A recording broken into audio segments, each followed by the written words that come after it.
let's do something that absolutely no one has ever done, and let's talk about Taylor Swift. With Life of a Showgirl TS12 coming on Friday, man, there was so much to talk about, but what I really want to talk about today, and something that I don't think I've heard a lot of people talking about, is public perception and the lead up to this album. Let me explain. Taylor Swift has led up to this album by releasing 8,000 versions of the vinyl and emailing me about all of them because, you know, I'm made of money. But she's done it with all these photo shoots of her in these various, like, very cabaret almost looking showgirl outfits. And I want to say, first of all, they're gorgeous and I love them and I want to steal them from her. However, I do think that they have something of an image problem. And don't, before you get in the comments and go, oh, how reductive, oh, he's not 1952 anymore. Listen to me. Hear me out. Taylor Swift is not that kind of girl. Okay, once again, don't shoot me. Give me a moment to explain. Don't, you know, I already see you down there in the comments. Oh, what is this random person in a 21 Pilots shirt yammering on about Taylor Swift? Trust me, give me a moment to explain. What do you think of when you think of Taylor Swift? Maybe you think of glamour, maybe you think of Reputation. If you came in during Reputation, maybe it's a little different.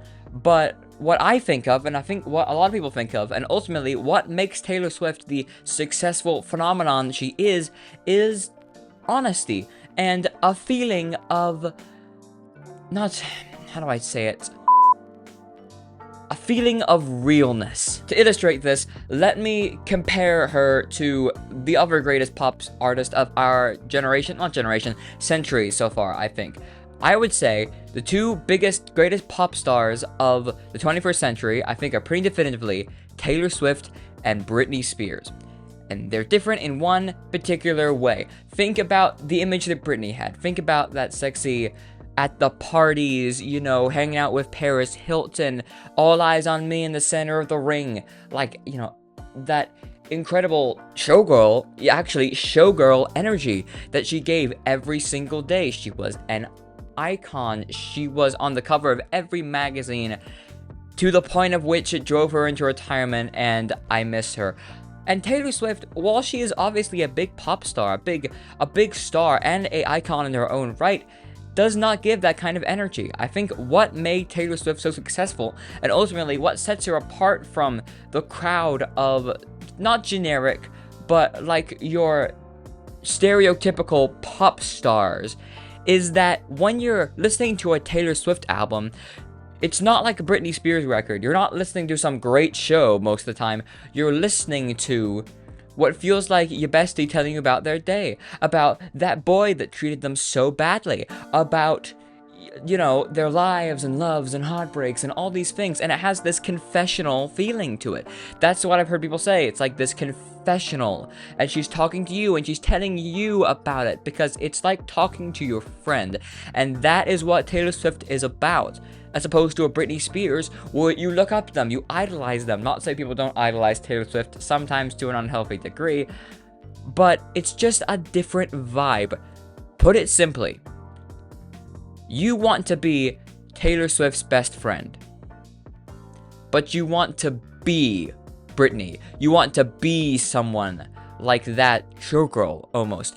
And I don't want to say that Taylor Swift can't pull it off, because I'm sure she can. 1989, especially that tour, so much big pop star energy. Love her in a lot of the same way. Even Reputation, she leaned more into that like big, almost persona. That's the thing, is that most pop artists have this persona about them. Britney Spears had one. Gaga has one. Taylor Swift is Taylor Swift. And that's amazing. That's what makes her so incredible. But putting on personas is a very different game from being yourself, obviously.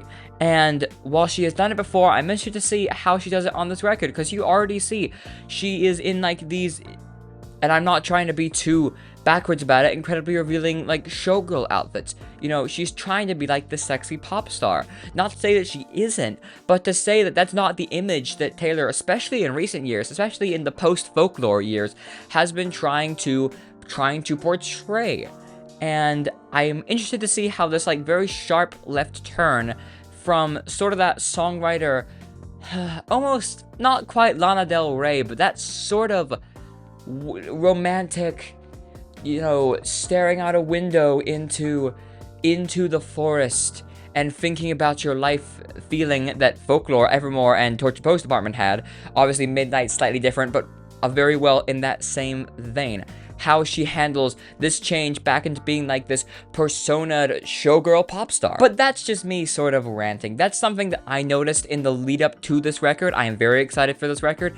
Hearing that Max Martin is involved again, because everything's better when Max Martin is involved. I am an old school pop stan. I love everything that he's ever touched. Obviously bringing in that 1989 influence once again, because obviously that was the record that Martin did. She's promised, you know, 12 straight straight bangers on the record. You know, she has hyped this sucker up in terms of talking about the record and trying to hype it up. You didn't see her hyping up Torture Post Department or Folklore, or she sort of surprised Folklore, but you know what I mean. You didn't see this sort of, oh, it's gonna be great, you're not gonna want to miss this girl energy into a Taylor Swift album in a while. So I am really excited to see what happens in it. And if you enjoyed this video, you know, do all the things, subscribe. I want to be like big and famous and all that, and I need you to validate someone who thinks they have opinions on the internet and as such has decided that they are an authority and must speak on them. Like if you feel the same way as me, and please give me a comment. What do you think? Do you think that I'm just completely missing the mark? Am I being really backwards? Let me know. Let me know, and I will happily talk to you down below. The best part of the internet is being able to have respectful discussions with each other. So I will see you in the next one. My name is Jojo. I am a music, art, games, whatever I have opinions about reviewer. And thank you so much for watching this first video. I really appreciate it. Have so much fun with Life of a Showgirl, and maybe we'll talk about it once it's all over. Mwah. Have a lovely day. Well, you made it to the secret after school club. If you're here, I have a question for you. What has been your favorite era so far? Let me know and leave a comment down below saying that you're from the club.